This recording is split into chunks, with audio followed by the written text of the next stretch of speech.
Hello, everybody. Welcome at the Inspireli live stream, live talk number 10. And today we have a wonderful topic of modern African architecture. My name is Mariana Vahalova, and I am the Inspireli Education Manager, and I will be your host for today, as usual. We haven't chosen this topic without any purpose, because we would like to show how Africa shined at Inspireli Awards, at the 6th annual Inspireli Awards, which was last year. And we would like to also get to know more about the current African architecture, because it is so different. Us coming from Europe, from Czech Republic, we don't know much about African architecture.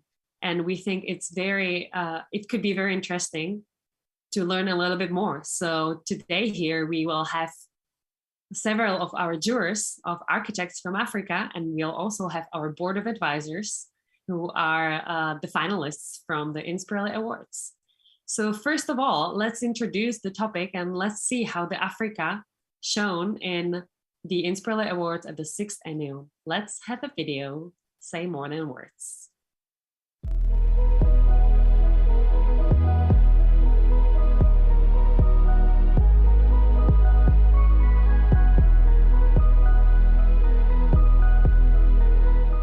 We launched Inspireli Awards in 2015, and in that time, nobody knew anything about architects, universities or students in Africa. And I don't know when it happened, but several years after, I heard the students of Africa are scared to compete against international students community. It hit me hard.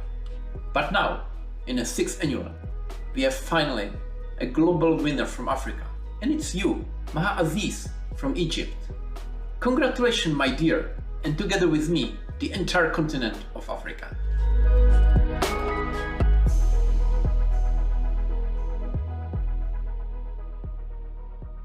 I'm happy that the world's largest student competition, Inspireli Awards, has a winner in Africa. Congratulations to Maya Aziz. I'm Gatleho all the way from Botswana. Thank you. Bien à toi et merci à vous tous. À très bientôt. Bye bye. Congratulations to you from sunny South Africa. Hongera sana Maha Aziz kutoka DRC.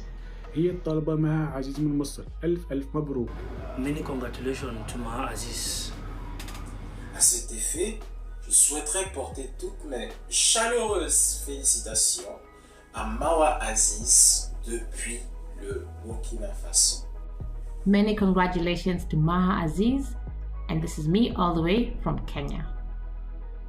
I wish her best. I wish her all success. À très bientôt pour délibérer sur de nouveaux concours. Je vous dis au revoir. Merci. Tinoti makoro koto makuru Maha Aziz. Gelek beba ma lumebeke chade muremba na iwoyo muremba koskaji. Mafuna bwino apite kwa Maha Aziz kujogera kuno ku Malawi. فخور جدا بأن أكبر مسابقة طلابية Inspireli Awards فاز بها شخصية عربية أفريقية. ألف مبروك مها عزيز من ليبيا. ومبروك لمصر، مبروك لأفريقيا، وتهانينا للطالبة مها عزيز. ọ̀pọ̀lọpọ̀ oríire fún Maha Aziz láti Nàìjíríà. Iti Abase Namibia Siabon. أنا فخورة إن اللي كسبت السنة دي Inspireli Awards أكبر مسابقة طلبة في العالم من أفريقيا. مبروك يا مها عزيز من مصر. Olumba maningi utimwa wina oyo mulumbe uzwa Zambia. Pongezi nyingi sana kutoka Tanzania ziende kwa Maha Aziz. Os meus calorosos parabéns a Maha Aziz do Egito por este grande feito. Deus lhe abençoe. Un gros félicitations sorti Cécile et pour Maha Aziz. ألف مبروك لمها عزيز من تونس. Ngimbongele futhi ngimhalalisele Maha Aziz ngiseswatini. My name is Victor Lionel Miguel. I am the president of African Union of Architects. It's an honor for me to be part of the biggest student competition in the world. African Union of Architects is a partner of the Inspireli Award. It's a big challenge to win, but not impossible. We made it once, and we can make it again. So, I challenge you, yes, you, African student, to be part of it. Be a winner. Be part of the Inspireli world. Thank you very much.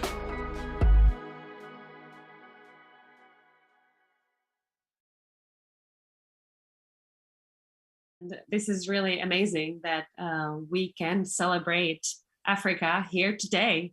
So I would like to introduce a wonderful list of guests we have here today. We're here with me.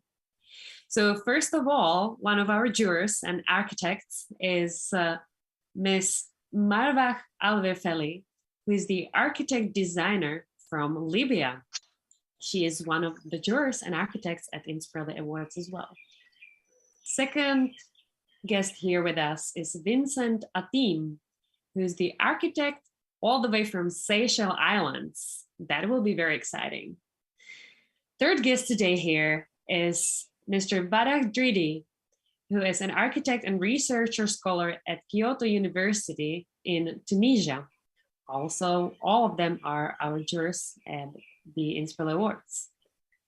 The fourth guest today is Anthony Musevukashit, and he is an architect designer at Crayons Design, coming all the way from Congo. Last but not least, we have Ms. Mabel Mudombo, who is the university lecturer at National University of Science and Technology in Bulawayo in Zimbabwe. Here, lastly with me, we also have Karel Smejkal, who is the co-founder and the president of Inspireli, and he's the wheels in motion behind all of this idea. So welcome everybody. I am very happy that we have you here, and we're very excited to see your designs. So first of all, Karel will tell us a little bit more about what's coming. So I'll pass the word to you, Karel. Thank you, Mariana. Hello, everybody. I'm really proud that we are meeting today against people from different countries. And I'm very, very excited whenever we can meet together our entire community, architects, professionals, theoreticians, and students together, and we can share our knowledges and our experience. And today, because we have great occasion to celebrate Maha Aziz, the first winner from Africa continent. And hi, Maha, I'm really proud that you are here together with us. And the topic is today to focus on Africa and modern African architecture. So I think that today it's not about me. I would like to give a place to our guests. So let's enjoy your information and your beautiful pictures. Wonderful. Thank you, Karel. So we are curious to hear what our guests have in their portfolio. They have all prepared a few of their realizations, and now is the time for you to show us and to tell us what you are working on. We are very interested in hearing what are the specifications maybe on working in your specific country, because we have the whole continent from north to south basically represented here. And I'm sure it's very different than building in Europe or somewhere where it's very cold. So I would like to first ask Barak Dready, please can you take the word? And the direction will play you your slides. And if you can tell us a little bit about what you are working on and maybe what were some challenges or anything interesting you would like to share. Hello. This is a great honor for me to be part for your conversation series. And it's also great honor to be African architect who talk about culture of conversation, construction through their project. And as creative members Inspireli Awards, I would like to be active in this field. Please, can you give me one slide of the show? One. Let's have the first slide, please.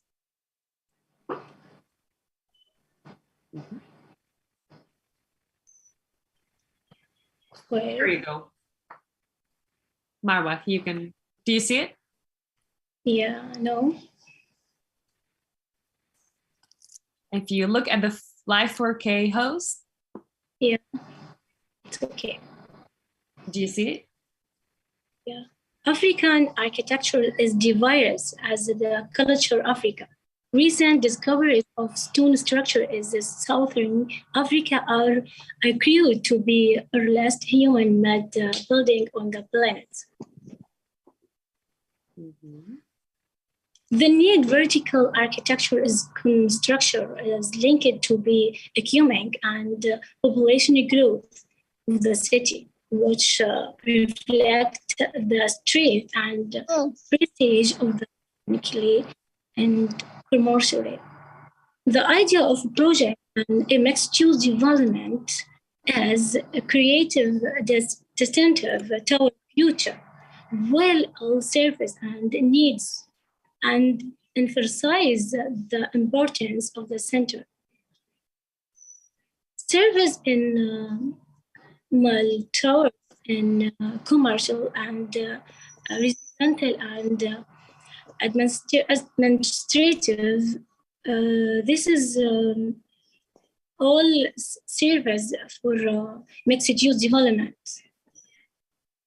Can you give me the next slide of the show, please? The next slide. Mm-hmm.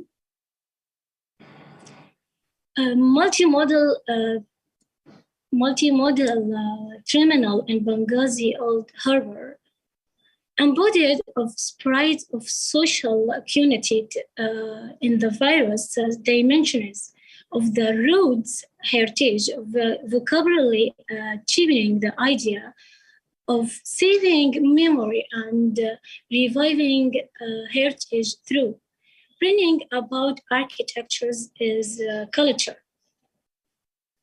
and respect the original designers and working on the consistency of buildings and framing the culture of each city. Mm-hmm. Formulating and integrated vision for future each city of center of enter the area sustainable development. I included with extensively from architect Hassan Fathi. Modernity does not necessarily mean volatility and change is not always for the better. Thank you for listening to me, and it was a great opportunity to be the architect who represents to the culture of African architectures as many countries and the context of Africa in general. Wonderful. Thank you very much, Marwa. Thank you kindly. It's a really cool design as well. Please stay with us. We'll have the answers and questions section a little bit later. And there might be some questions from our board of advisors. The next one, I would like to invite Vincent Atim from the Seychelles to show us a little bit what you are working on, what are your specifics in the islands, and tell us more about it. I'll start by saying good evening because it's past 6 o'clock here in Seychelles. Mm-hmm. It's 6:15, so good evening, everybody.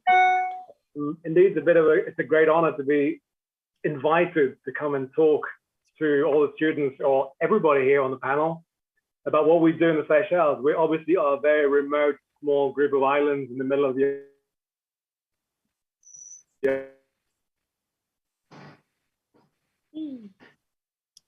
I think we're having some difficulties with internet probably at the Seychelles.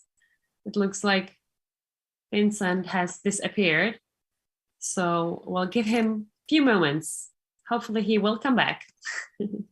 It started really interestingly. I was really excited to hear what's happening in the Seychelles at the moment, other than the dinner time. Vincent, are you there?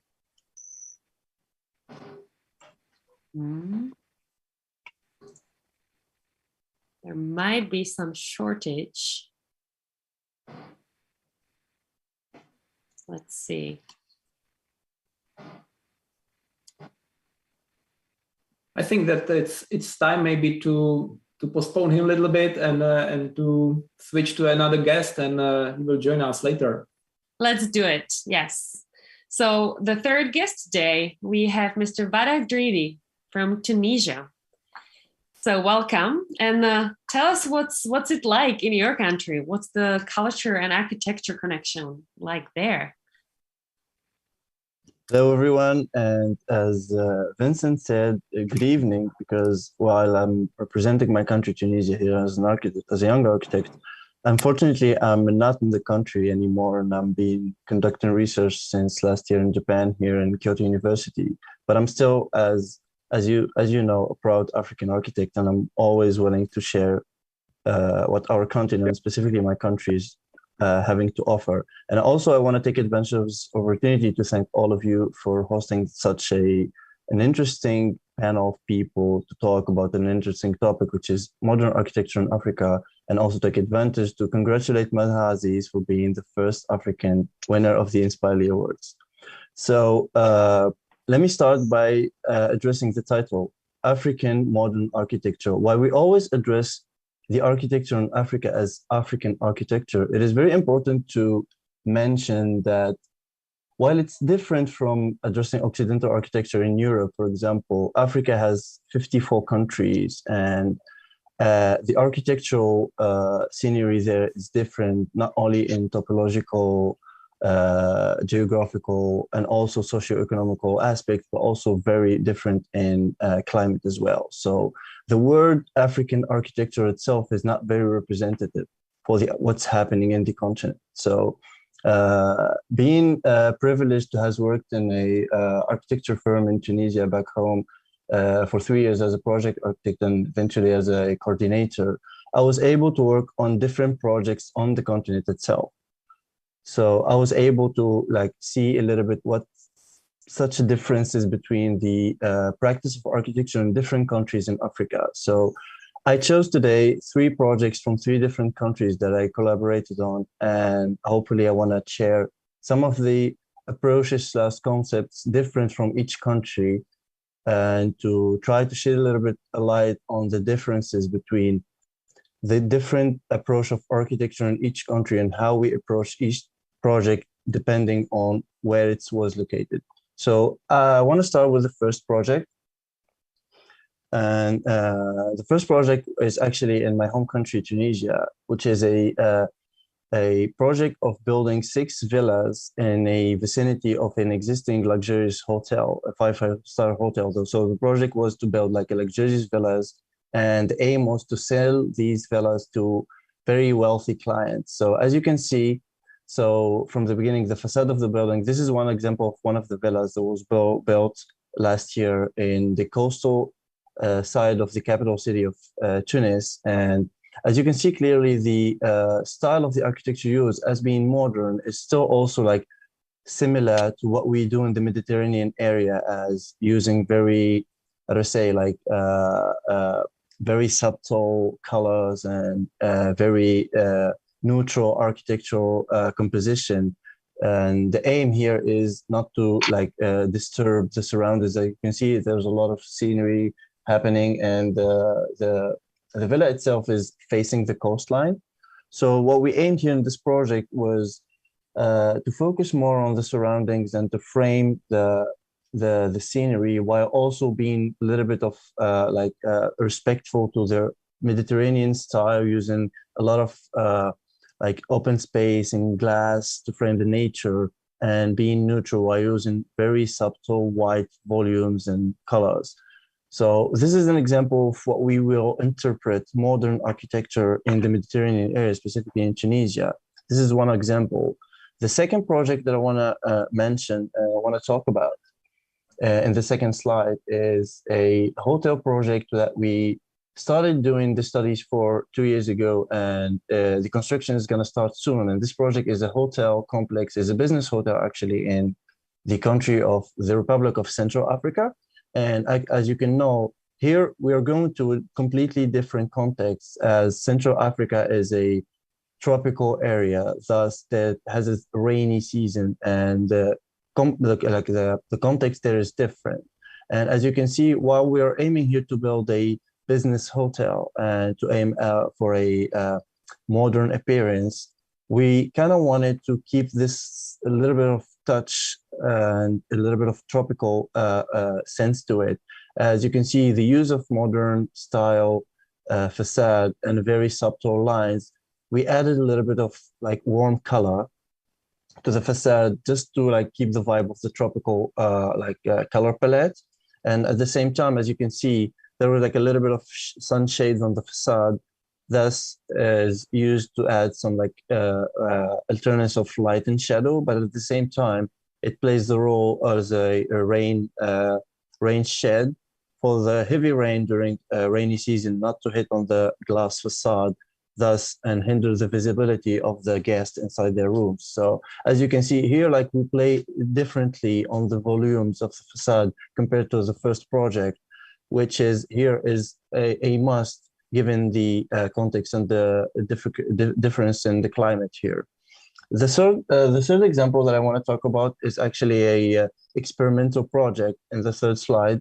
And this project is not actually meant to be built, but this was like our proposal for a competition. And this was meant to be a cultural center in Senegal, which is a sub-Saharan country. And here the difference in climate is very clear, as you can see from the picture. And you can see as the dry terrain. And here we don't have a problem of like heavy rains. We do have rains in Senegal, but we don't have a lot of problems in rain, but thus we have more problems of warmth and of very like hot weather. So what we were trying to do here, like despite the project being a like open, like without any like how to say boundaries around, we tried here to play on like some of the aerodynamics of the project, shaping the project as a cylinder where we can direct colder air to the inside of the project while expanding the warm air to the outside through the gaps on the facade, while also using local wood and locally shaped organic wood, not industrialized, to keep those like organic shapes of the wood, as we needed those like gaps between the wood and the facade for the warm air to exit the project. So as you can see, these are three different projects from three different countries in Africa, while all of them look different and use different techniques according to each of the project context. And here I wanted to share with you guys to emphasize on the fact that even though we address African architecture as a whole, it is very different from region to region. It's very different from country to country, and it's very, very important to like address each country and each context differently in order to actually achieve sustainable and durable concepts and projects. Thank you very much. Wonderful, wonderful. This is amazing. Thank you. This is exactly what we were discussing before. We were saying that Africa is so vast, so big, that it must have different levels of what you need to count with. So this was really great. Thank you very much. Thank you. Thank you very much. Wonderful. Okay, it looks like we have Vincent back, but let me see what we have prepared in the directions. I think we would go now with Mabel Mudumbo, and then we would come back to Vincent because we've changed some order of what we will be projecting. I hope that will work, Vincent, even later. Wonderful. So Mabel, I would like to ask you, and if you could please share your presentation about what is specific for your country. Thank you so much. My name is Mabel Mudombo, lecturer at the National University of Science and Technology in Bulawayo, Zimbabwe. And just to introduce you to Zimbabwe, Zimbabwe is a country with about 16 official languages. And one of those languages has got about 5 dialects. Just to show you that Zimbabwe is wide in terms of culture. It's really a lot of different cultures in Zimbabwe. So you find that also the architectural types that you find in Zimbabwe are quite vast. So what you would find is different eras as well of architecture, ranging from traditional architecture to pre-colonial and postmodernist approaches to architecture. So you find that coming from an educational background, we're talking about proposals or projects that try to harness all these aspects of design. So I'll ask the first slide to be shown up there. What you see there is a proposal, a project that we were working with our students on a hotel in Bulawayo. So Bulawayo is characterized by Ndebele culture predominantly. And so the idea was to borrow elements of culture, elements of the environment, because in terms of African modern architecture, you're looking at the main pillars, I would say, would be the climate, would be the materials, and would be the community which shapes the culture. So there you find a sustainable high-rise structure where you are looking at building orientation, instead of having high-rise structures that are all glass, because Zimbabwe is falling under the tropical climate. You have very hot summers and dry winters. So you find that you're trying to have a building that responds to those climatic aspects, the high temperatures, a lot of sun that we have in Zimbabwe. So you find that design is trying to address environmental design issues, to have a building that is very sustainable in terms of thermal regulation, the thermal mass of the building, the walls, and all of that. So you realize that the windows face on the southern side or the northern side to actually avoid too much overheating of the walls that can cause uncomfortable interior environments. You can go to the next slide, which is slide 2.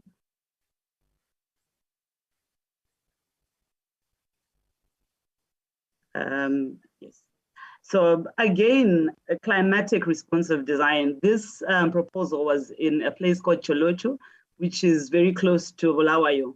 And in this particular area, there was a lot of flash flooding, and we had to propose schools and clinics for the community there to curb to manage that flash flooding. And this coincidentally, we proposed this design just before the cyclone Idai, which the eastern side of Zimbabwe faced during that time. So it was just after that the cyclone Idai came, yet we already looked at this kind of proposal. So what it basically is a raised structure that will definitely which is supposed to be robust during flooding and still address climatic aspects in terms of the environment there, which is characterized by very hot summers. They've got higher temperatures in Cholocho, and it's quite dry there. And so you've got this building that should be able to cool itself, the deep eaves that provide shading to the structure, and is very much in touch with the local architecture there, because it's quite a traditional community, and you're kind of bringing this urban vibe to that community, embracing all the gable kind of roofs that they had. So you're having to blend in with this very traditional architecture there, but producing something that is quite modern. We can move on to the next slide.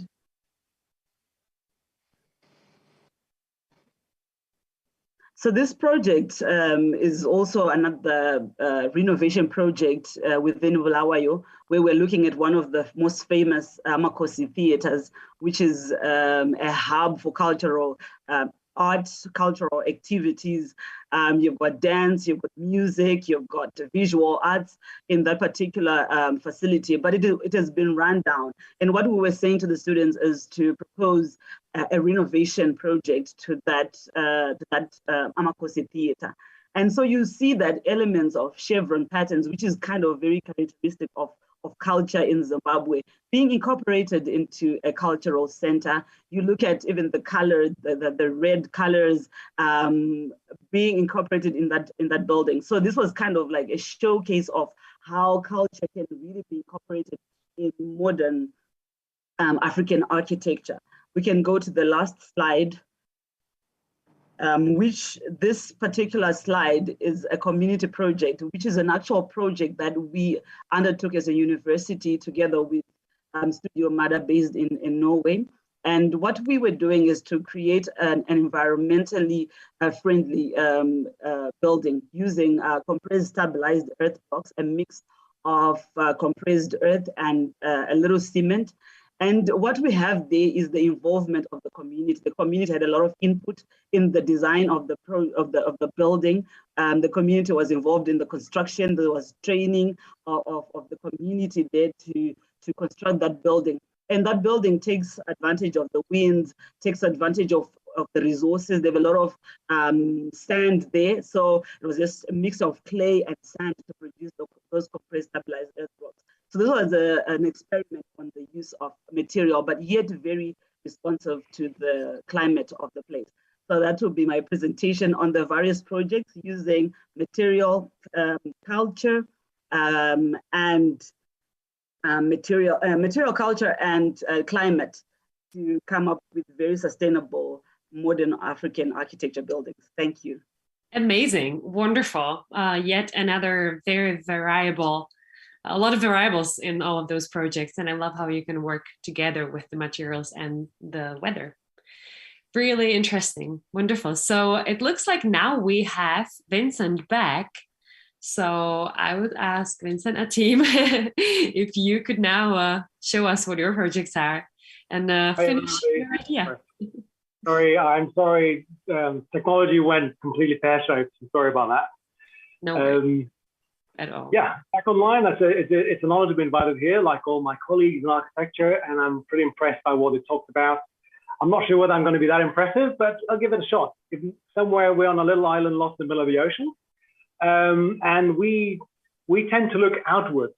We have traditional architecture in Seychelles, which is very much built on stilts, working with the elements, the wind, the sun, and basically protecting the habitat of the island, but putting buildings in the habitat whilst it doesn't disrupt the nature, so to speak.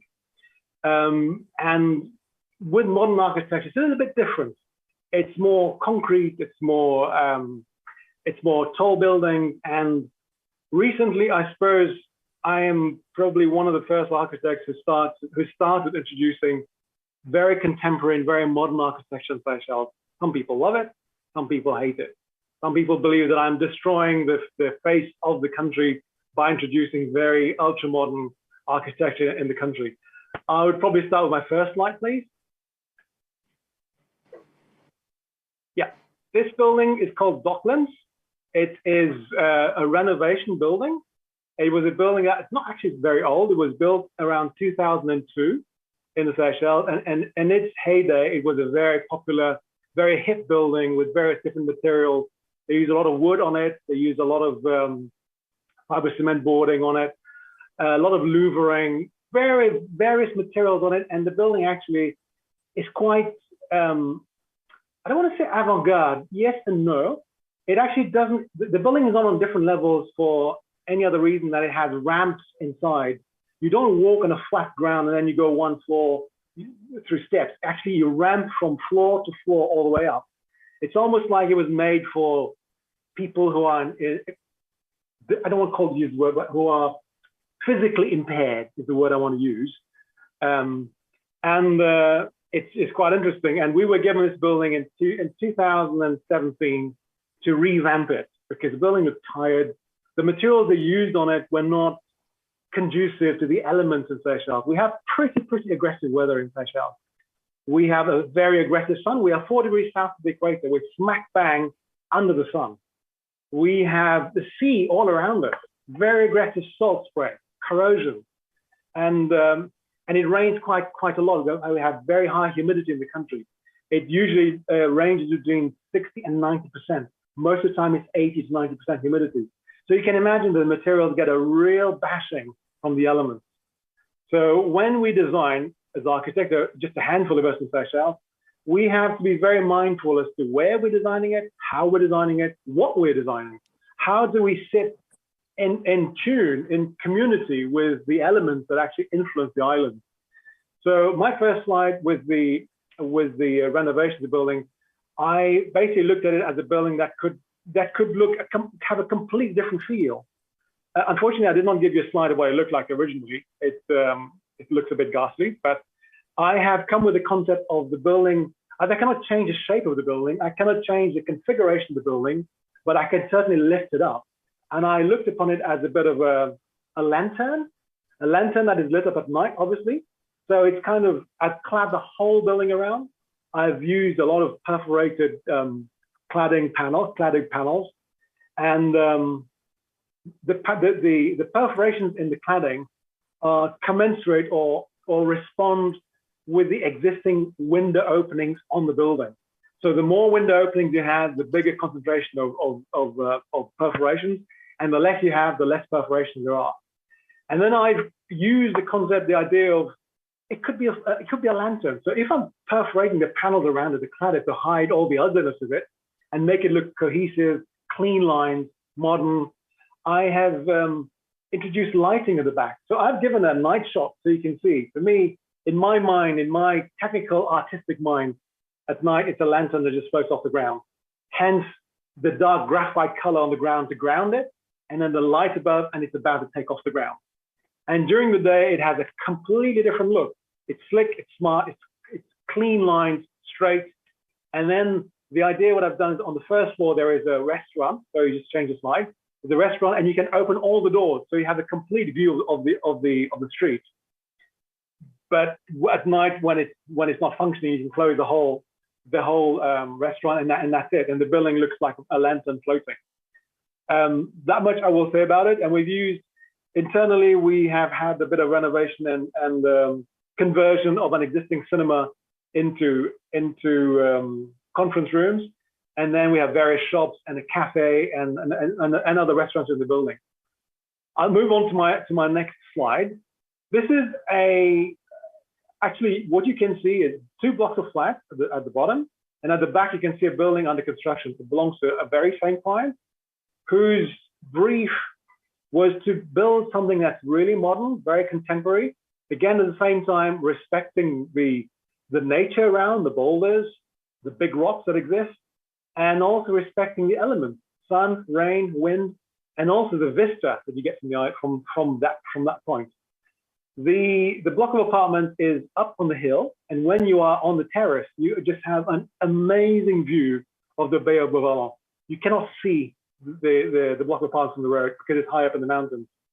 And it's designed in such a way that, in an apartment, for me, when you are up, you're never in your bedroom. You are in the social quarter. So for me, social quarters in a house or in an apartment is very important because that's where you live, that's where you cook, that's where you eat, that's where you go out for fresh air. So I've given ultra importance to the terrace, the front living areas. So when you're up, you're out, you're enjoying the view to the maximum. And the client had very specific brief. We live in the tropics, it rains a lot. The sun is very bright. And the client did not want to hear the sound of rain, which is very unusual because rain is very, it gives you a sense of warmth. It gives you a sense of wanting to cuddle up. It makes you go back inside you. It's a sensorial feeling when it starts raining in Seychelles. And you hear the pounding noise of the rain on the roof, but the client was dead against it. They actually did not want to hear the sound of rain. So the whole building is concrete, flat roof, with everything draining out in central dam pipes so that we don't hear the noise. And you can see on the building, I've got visors around the windows to break the bright light coming into the building. And so they all are 2-bedroom apartments. They're 4-bedroom apartments. And at the back, They've got their main house at the very top. And we've used sustainable materials, a sustainable way of doing things in terms that we have solar panels, we collect the rainwater, and the rainwater is reused in the house. So we've tried to be sustainable whilst being contemporary and modern as far as buildings go. And I've also maximized the topography of the ground, because the ground is quite steep, as you can deduce from the photograph. So we've used the underside of the undercroft parking. And so you can come in, park, you undercover, and then you can go straight up the steps and get to your respective apartments. So we've maximized the ground, maximized the elements, maximized the brief of the client to make sure the client got something that they really want from the architect. I'll move to my third slide without being too wordy, please. This one is my current project. It's actually a concept that I designed in the office. It's the building for the Seychelles Revenue Commission. It's a tax office in brief. And currently, all the departments are spread out all over Victoria and even in the middle of Mahe. So the government has come up with the idea. They got this building where they want to regroup everybody back in one building. So this is a building of almost 9,000 square meters with underground parking, entrance floor, which is literally a lot of vegetation to soften the building up or down. And then first, second, third floors. And at the top, we've got basically a glass building with a lot of elements in front. The building is deliberately broken in two because one building would look too heavy. As a matter of fact, if I may say, the adjacent building behind it is a very heavy, monumental building. And so in this one, I wanted the building to look light, airy, flighty, so that it contrasts with the monumentality of the building behind it. The building behind it is a conference room, and it's our main conference room and theater in Seychelles. And I wanted those two buildings to contrast each other. One looks heavy, monumental. The other one is modern, contemporary, flighty, and very light. And the reason I've used all those elements on the glass frontage, it is very reminiscent of a fish trap. Again, going back into the traditional way of fishing in Seychelles. It looks like a fish trap, but at the same time, it's a very modern and high-tech building. Again, I have introduced a lot of sustainable materials in there. We've got photovoltaic panels on the roof. So the building is it generates electricity, and both for air conditioning and for electricity within the building, using solar panels that completely cover the whole of the roof. We've collected water that is used for recycling, for flushing toilets. We've used that for irrigation of all the plants that are on the building on the ground floor. So we've used a lot of the elements, and also the glass that's used on it. We've introduced an element of UV reflection. So although we will have the shading from all the elements on the building, we also have introduced that coating on it that minimizes the impact of the sun. Because the sun goes from the east to the west. So the full facade you look at, it doesn't quite get impacted by the sun, but the eastern facade and the western facade get battered on. So we've kind of worked out to make the building look modern, contemporary. And as a matter of fact, I am presenting this building to the Cabinet of Ministers the coming Wednesday next week. It's already received lots of approval from the different ministries, but I have to present it to the Cabinet at our local White House, so to speak. And fingers crossed, we'll get the blessing of the whole Cabinet of Ministers, and we can proceed to start developing the buildings and the planning authority. So these are my three slides, my three buildings that I've been working on so far. Thank you very much. Very glad for the invitation. Thank you, Vincent. That was amazing. Fingers crossed as well. Definitely let us know how it turns out, and hopefully we'll soon see it being built. I will do. Wonderful. Thank you. Again, a lot of really amazing information. So for those who have just joined our live stream or are watching this later, you are watching Inspireli live stream talk number 10 about the modern African architecture. And today we have here our jurors from the Inspireli Awards, the architects from different countries of the African continent. And we also have the board of advisors that hopefully will have some interesting questions after we have finished. But we have Anthony back.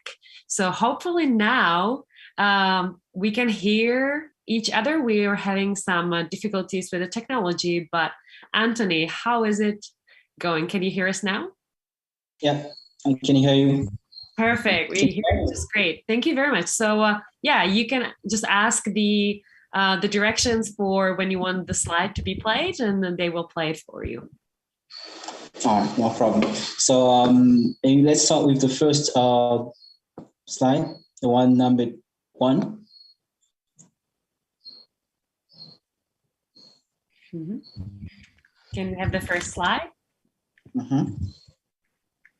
All right, so basically what I'm gonna do is just kind of an analysis of how I've personally observed the trend in African architecture based on my own country. All right, is this, all right, okay. So on the first slide, is that ready? Yes, you can hear it here in the Live K4 little window. You can see the slides that are being presented. Okay, so on the first slide, what you can see is actually, those are residential buildings. The first one has been built, so that's not a render, that's an actual building. I designed it right after I graduated. It was kind of a rushed project. The clients asked something specifically based on what is trending in the Congo. And what's actually trending is mostly sort of a mimic of the pre-colonial architecture that was left. And people are very not being very creative with the architecture. What they want is just a comfort and a little bit of kind of luxurious, luxurious looking building. There's a lot of that. The second one, though, that's something I tried a little bit to infuse some kind of element of, let's say, African architecture, but that was not done on, I would say, a structural or on an integral level. It was mostly a way of kind of decorating the building that looks a little bit inside, like an entrance, African. All of that is due to the fact that the client is not really interested into, observing or asking themselves what could actually represent African architecture the best. I mean, how can I actually design, get something that says I am an African? We don't really see much of that. That's something I personally do as an architect. So I have been at trying to develop some concept personally. That's why I've shown the, we're gonna move directly to the third slide, the one number 3, with some sketches. All right, so having observed that there's a lot of kind of this, a lack of interest into exploring African architecture, it becomes something that I feel architects should themselves in Congo do, instead of waiting for the client to ask you to do something in that regard. So personally, I have observed that there are a lot of architects on the continent that tries to do that. For example, Francis Carey does that, but on a very functional level. But I see few architects doing that on a experiential level, trying to see the way of life in Africa and see how the building can actually represent, not just represent, but can accommodate that way of life. So I use that case of a primary school to kind of explore some concepts, which obviously are not just limited to Africa, but they are being explored in a sort of through African lens. So, for example, the concept that has been explored there is a school as an African village. When you look at schools in Congo right now, they are very formal, and lots of kids are really not excited sometimes to go to school because of a counterintuitive way that things are being school is done. And if we look a little bit back to how all African communities used to work, there was a lot of learning through everyday life.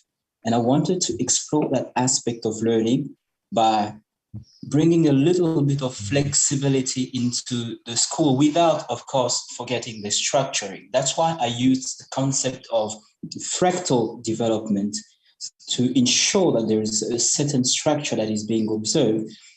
For example, the relationship between the public and the most private space, that had to be structured, starting by the public, which is more exposed to even the community, which opens up the school to the community, and the most private, which will be your school, your classes, which are very secluded from the community. But there is a middle space that's where those two meets, the semi-public, which plays the role of becoming the platform where the community and the school has a sort of dialogue. For example, I think, if I'm not mistaken, again, must be Francis Carey who explored that aspect. There was a library that he designed and conceived it as a place where you can have elders who, of course, are full of knowledge. They can come there, just like you put books in a library, sit and then talk to children. And that becomes a way of learning. Although you can use books, but you can also interact with elders. And that can happen in a library, excuse me. So those types of concepts, those type of way of life, those are the things I was mostly exploring. Of course, they're not done yet, but as long as we keep on working on them, we put them in our shelves, when the opportunity presents itself, you know what to do. So basically, that's the way I would like, architecture in DR Congo to go, to look at our way of life and see how we can now make architecture, accommodate that way of life, instead of just, taking what we've been doing, mimicking the same thing with just some small tweaks as we've done. Now, if you look at the last page, the one number 2, although I've said that we do mimic a lot of architecture, colonial architecture, we have, kind of naturally some spaces that are really particular to Congo. For when you look at the kitchen, for example, it's difficult to see someone who designed a house without having an outdoor kitchen, because there is a lot in our Congolese culture of cooking outside happening. And every time you design a house in Congo, you have to have that in mind. That is at least something I can say I have, I would say, seen people doing, and I can say it is particularly, African or even Congolese. That is amazing. I think I'll stop. Wonderful. Thank you for a really great presentation as well. Everything is super exciting and interesting. For me, coming from, not from architecture background, actually, This is all very inspiring for me. Thank you all for wonderful pieces of your work that you have shared with us, with all the information and the background as well about your countries. I would like to open the discussion now. And if any of our board members of the students and former contestants at the Inspireli Awards have any questions, you can just unmute yourself and come in, or raise your hand there and wave. And yeah, let us know if you have any questions, or Kyle, if you would like to say anything as well. Yes, definitely. I would like to use this opportunity to say something. I was listening to all of you, and I was a little bit in my dreams or in my mind. I was beyond of the exact things which were said, and I tried to make some conclusions from that discussion, and I made some notice that, for example, that when it was Marwa talking, I have noticed the word dynamic. Yeah, this is something what I felt in your speech, Barak. You were talking about the context focus. Mabel was about the climate. Vincent about the contrast, and Anthony about the own concept. So when I make it together and think about the Africa architecture, I can say that it's about the concept, contrast, climate context, and dynamic. Yeah, and this is something what I really like to highlight some words, and then things about or let it maybe Mariana help me with the word. It's interaction from the context. Yeah, and I have questions, of course. I would like to start with you, Anthony, because when I met the first design of students from Africa, I was absolutely impressed that I saw an absolutely different style. And you mentioned that it's your way to find your own concept to present Africa in a let's say the base or natural base.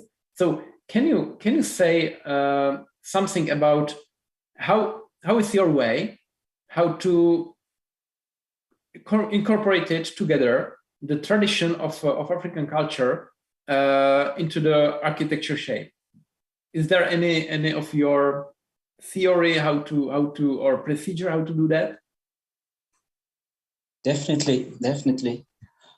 I think there's first of all, we have to look at the way of life of people. I think that's the key word, I would say, to not come with an agenda already when you want to design.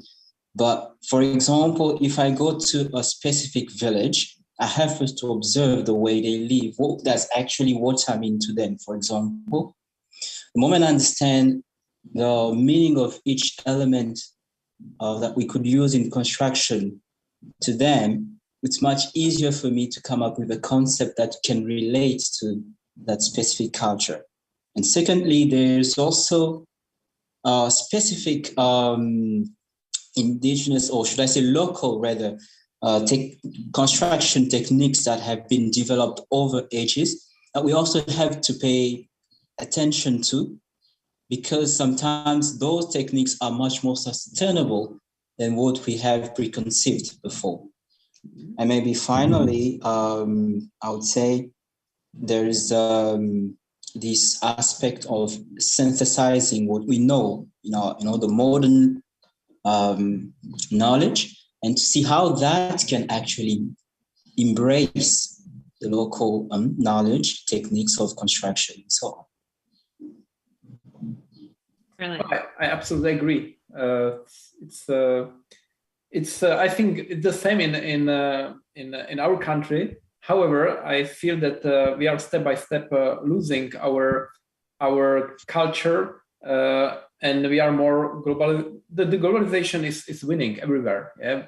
I'm traveling a lot, and whenever I'm entering any capitals in the world at the beginning, in the surrounding, there are the same kinds of buildings. And so I think this is to find the own concept and to correspond with the culture is really important to preserve. And maybe I would like to, because I'm experienced with our board members. They are very shy. So I would like to ask Tessarina, do you have any questions?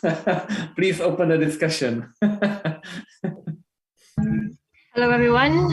My name is Tessarina, and I'm currently in Malaysia.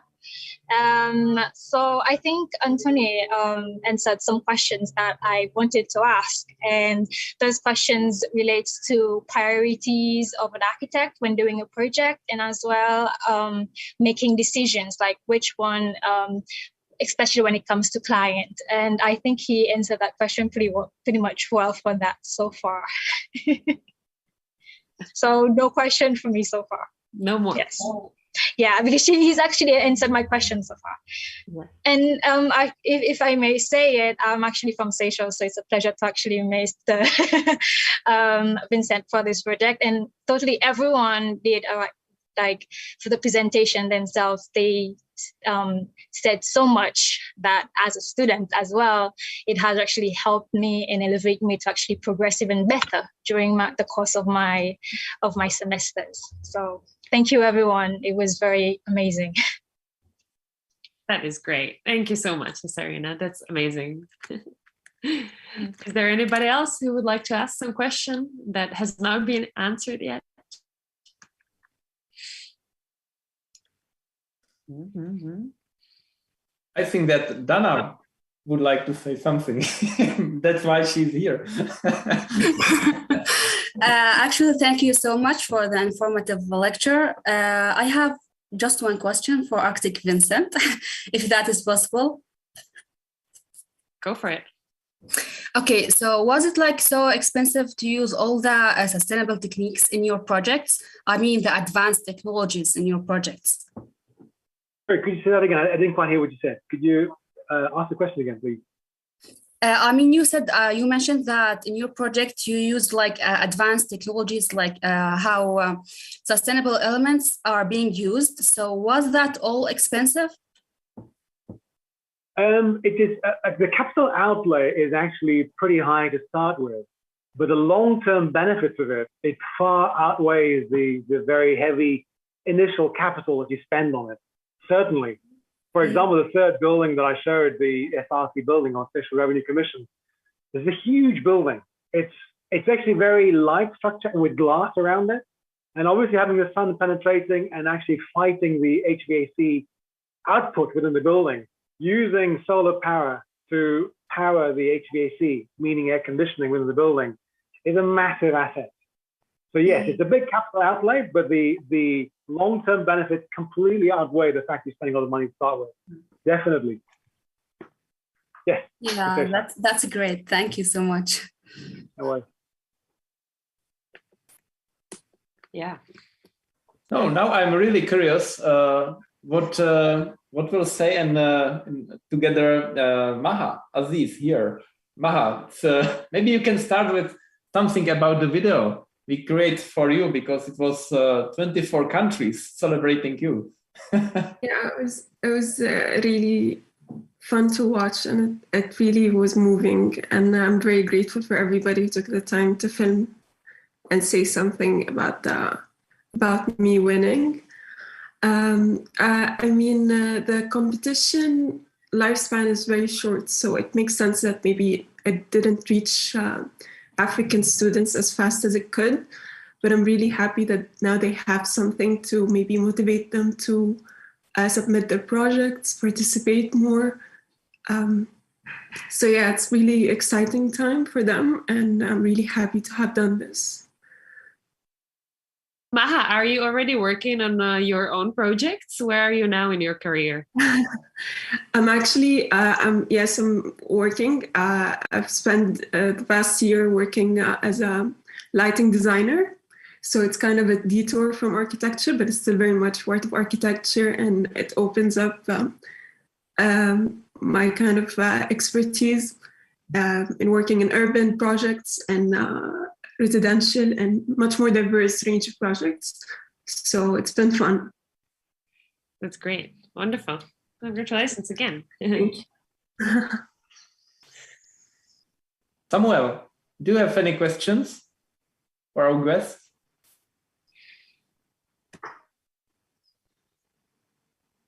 Samuel, can you hear me? We cannot hear you. Okay, maybe we can switch to Ramiro. Hi, Ramiro. Hi to everyone. Hi. First of all, I want to apologize because my English is not well. It's not so well. But I have a question to the architect Wara. And the question is, how do you manage the materiality of construction elements in areas where the weather is so rainy, you know, in this particular context? Thank you, Ramiro, for the question. It's pretty much it's how can I say, it's a very important element, the rain, especially like in tropical areas. And I don't come from a heavily raining country or like heavy region, but I pretty much didn't know the impact of rain on architecture before until I actually lived for a bit in a tropical region. That was when I did my internship in Latin America and Costa Rica, and I got the opportunity to work on a project there. Well, actually, rain was a major factor, not only during the process for the design, like to consider the rain as a heavy component, but also during the construction of the project itself, because while rain is a big element in the project after it is constructed, it is also a hinder for the project construction process as well.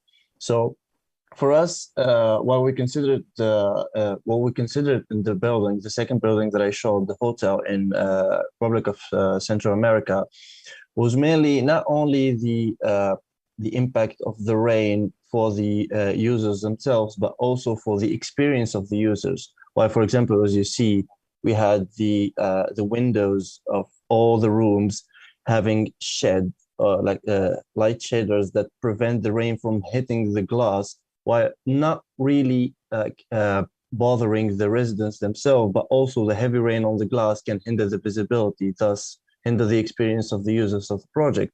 So what we do usually is we look at the component of the rain from the perspective of the users, of the behavior inside the building, whether the project is meant to be experienced outdoors. What does the rain affect the user?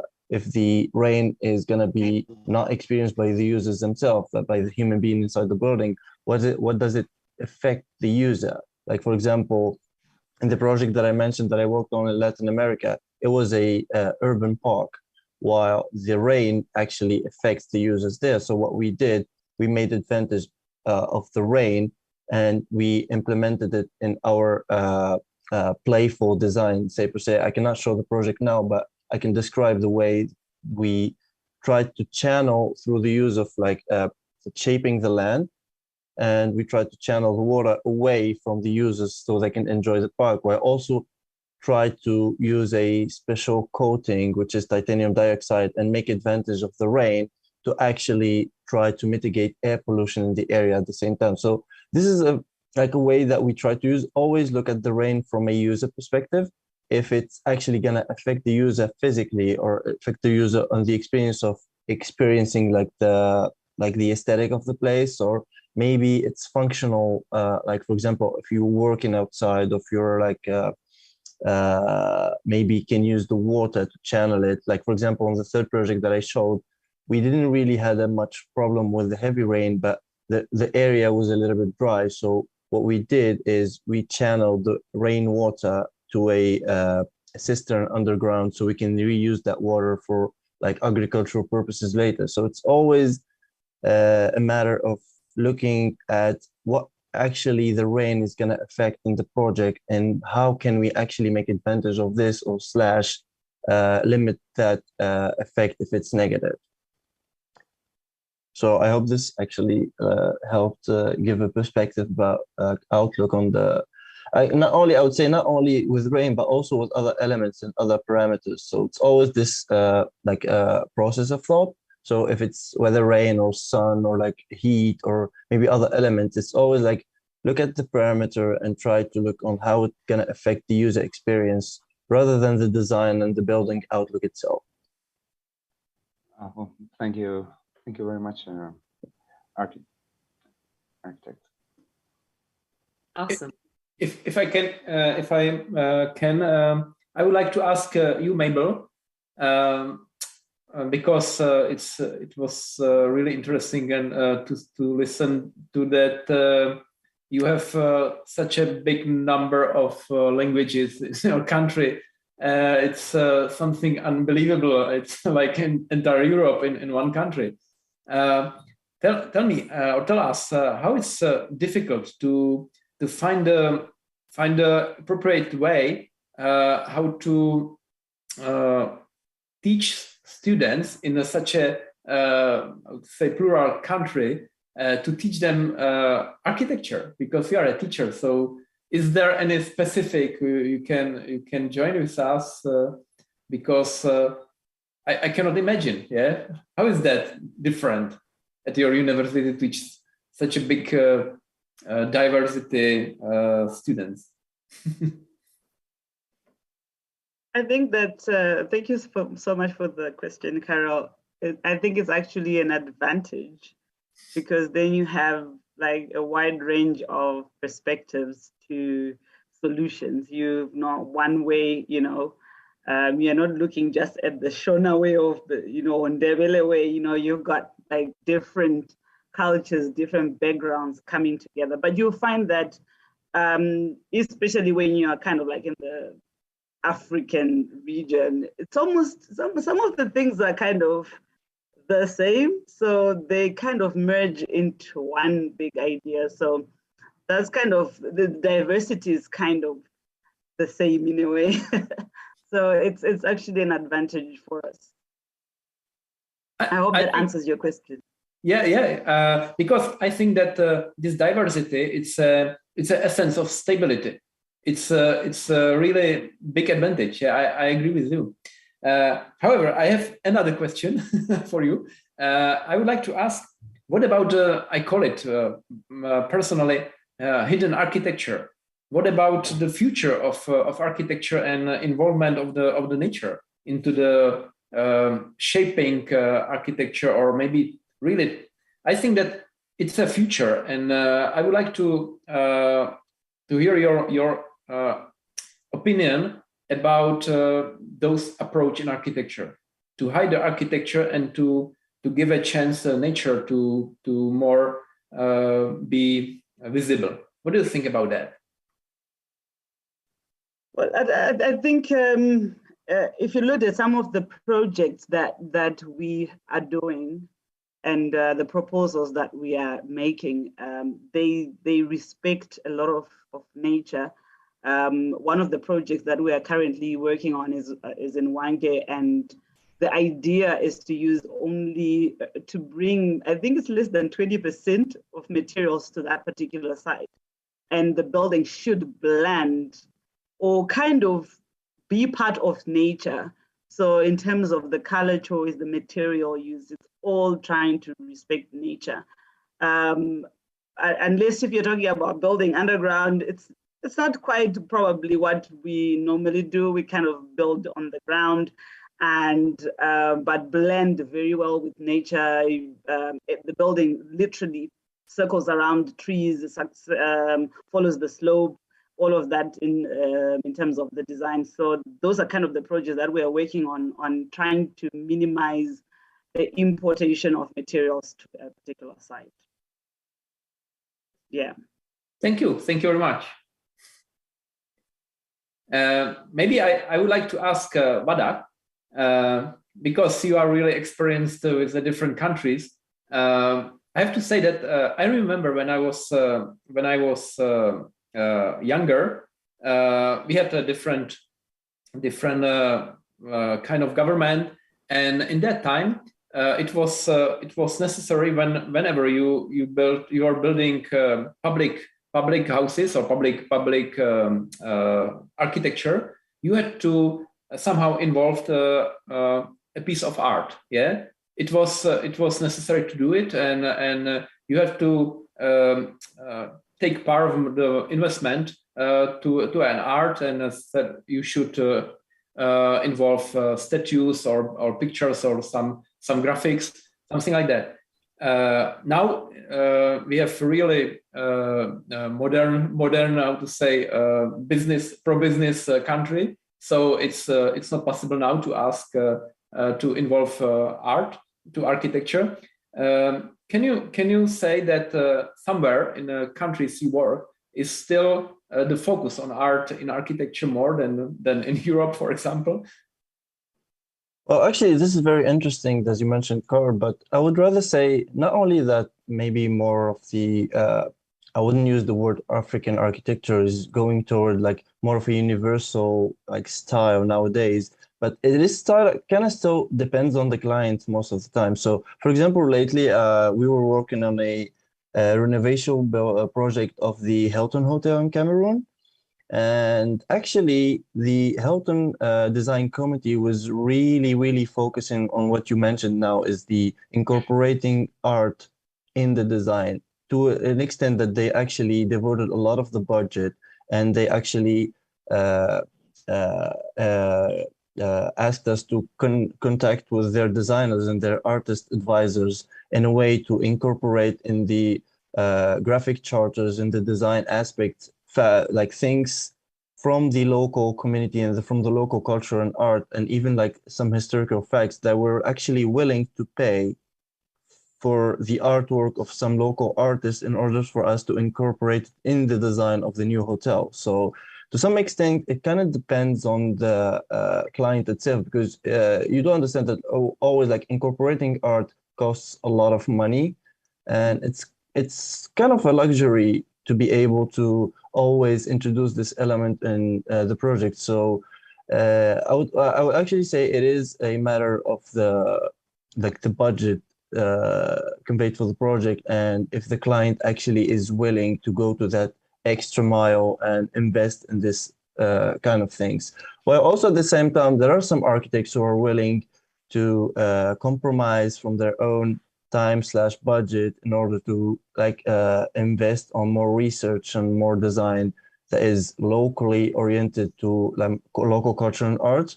But it's most of the time, I would say it is about the budget and the client themselves. So for example, if it's a chain hotel, like very famous like Hilton, they will try to invest as much as they can into local culture of each country they're trying to build in. While if it's like a single project for a single client that is like situated in one country, I wouldn't really think they would go that extra on their budget to invest in such a thing. Yeah. Thank you very much.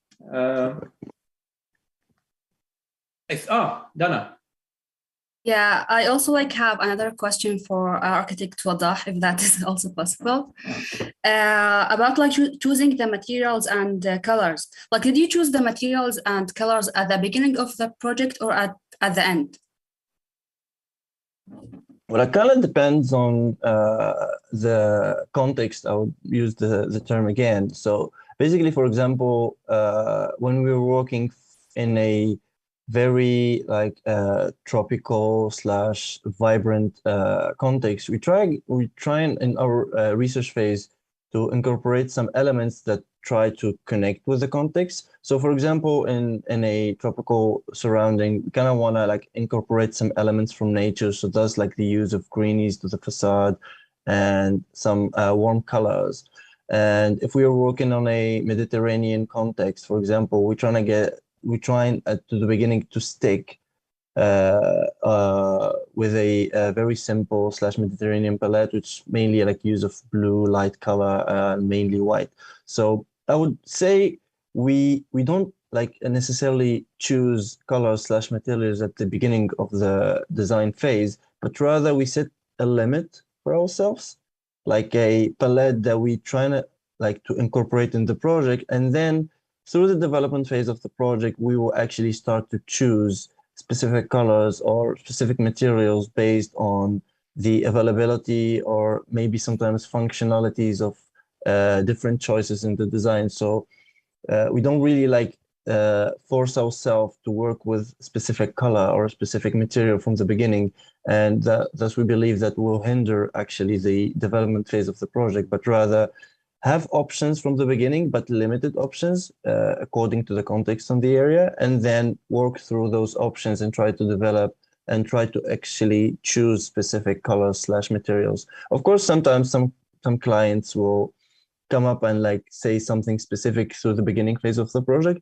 but this is really actually like a very rare situation, because we always try to incorporate the client in our like early design phase stages, thus we can explain actually design choices for them. So it's always like I would say like a specific palette, specific options that we try to choose from the beginning, but then specific colors, specific materials come after the development phase of the project. Wonderful. Thank you very much to all of you. We, I think, are slowly coming to the end of today's very lovely session and talk. So I would like to thank you all for coming, taking time, preparing your presentation and showing us a little bit of insight into all your countries, into what your projects are. Thanks again for sharing. Thank you to the board for all of you coming and asking your questions. I have definitely learned a lot. It was very inspiring for me, a lot of very useful and very concrete information. So we always like to do our streams about something that, you know, you can take away with you, educative, not just in a very broad context.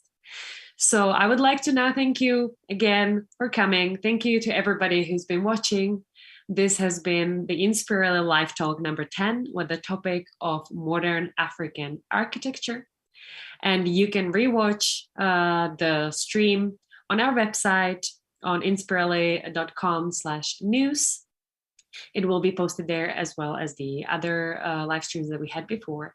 And just a quick note, if you would like to participate in the Inspireli Awards, this year it closes in 2 months from now on the July 14th, 2022. So we're excited to see, and we encourage you, not just the African student, but everybody to participate as we have really huge board of our advisors now of the jurors, because we have more than 760, I believe, now jurors who can give feedback, and it is really growing. The family is growing, so we're very grateful for that as well. That's all. We also want to thank our partners who are helping us to put everything together, which are Ravak, Rainers, Phoenix, Ecofont Saint-Gobain, and Grohe. They are partners of Inspireli Awards and Inspireli Education, and helping us make this all happen as well, helping us make it happen. So thanks again. Thank you for coming. It was really lovely, and have a great rest of the day. Bye. Thank you. Bye. Thank you very much. Good night, everyone. Bye-bye. Bye. Bye.